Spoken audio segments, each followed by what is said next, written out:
guys, welcome back to my YouTube channel. Ako po'y nalulungkot kasi andito na naman po kami sa ospital. Na-admit na naman yung alaga ko dito. Kasi yung huli niyang admit dito sa NUH Hospital ng Singapore ay last year. Nagka-COVID siya noong November. Ngayon October, na-admit siya noong October 6 gawa ng nadami niyang plema. Sinasaksyon po siya kasi ang alaga ko special child. Hindi siya marunong mag-spit out ng plema. Hindi siya marunong kaya need siyang isaksyon. Hindi sana siya dadalhin sa ospital kung yung ang oxygen niya ay hindi nasira. Nasira po kasi yung oxygen niya at saka yung oximeter, yung gawa ng yung oxygen niya hindi na makadetect ng oxygen, kaya sinugod siya dito no Friday rin yun siya inobo. Yun yung araw na din yun na ina-admit siya.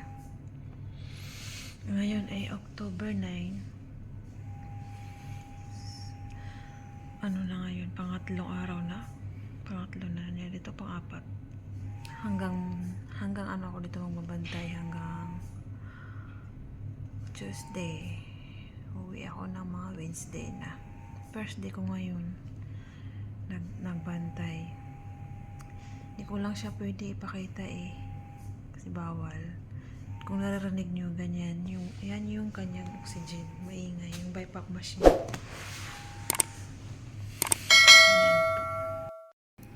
Ayan po, ito po yung maingay. Hindi ko lang siya pwede ipakita guys bawal kasi. So hanggang dyan lang. Ayan yung mga aparatos. Ayan yung aparatos. Yung T9 yan yung heart rate. Yung PR yun po yung respiratory rate. Tapos yung 98 yun yung oxygen niya.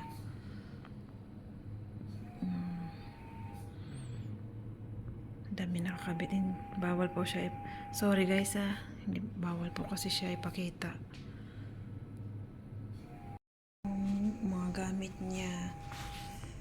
Hindi rin siya makakain, puro milk lang po yan siya guys.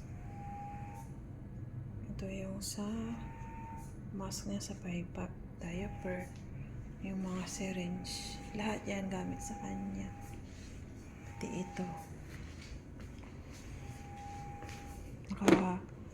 Naka-feeding tube po yan. Naperahan sa tiyan. Dito pinapadaloy sa hose. At kasi siya makakain. Hindi siya makalunok.